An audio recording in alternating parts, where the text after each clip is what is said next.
ഇന്ന് മരണങ്ങൾ കൂടുതലാണ്.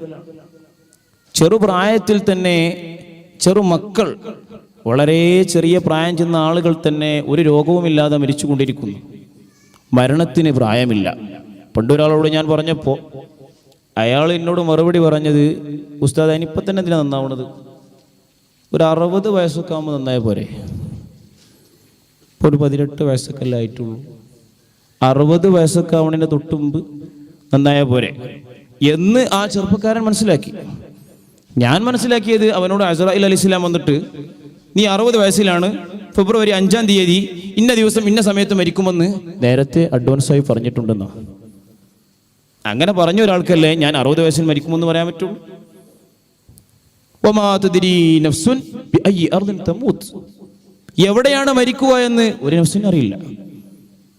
വലാ തഅലമു നഫ്സുൻ മാദാ തക്സിബു ഗദ, നാളെ എന്ത് പ്രവർത്തിക്കുമെന്ന് ഒരു നഫ്സിനും അറിയാൻ സാധിക്കൂല. പിന്നെ എങ്ങനെ നാം ഉറപ്പിച്ചിരിക്കും? അപ്പൊ ഉള്ള ജീവിതം, നമ്മുടെ നിമിഷങ്ങൾ നന്മയിൽ ഉപയോഗപ്പെടുത്തണം. ശാബുൻ നശഅ ഫീ ഇബാദത്തില്ലാഹ്, നാളെ നമുക്ക് അർശിന്റെ തണൽ ലഭിക്കാനുള്ള ഏകമാർഗം അള്ളാഹുവിന്റെ ആരാധനയിലായിട്ട് വളർന്ന യുവാവുണ്ടല്ലോ, അവനക്ക് നാളെ അർശിന്റെ തണലുണ്ട്. മറ്റൊരു വിഭാഗമല്ലേ മുത്തുനബിയെ സ്നേഹം വെച്ചവർ.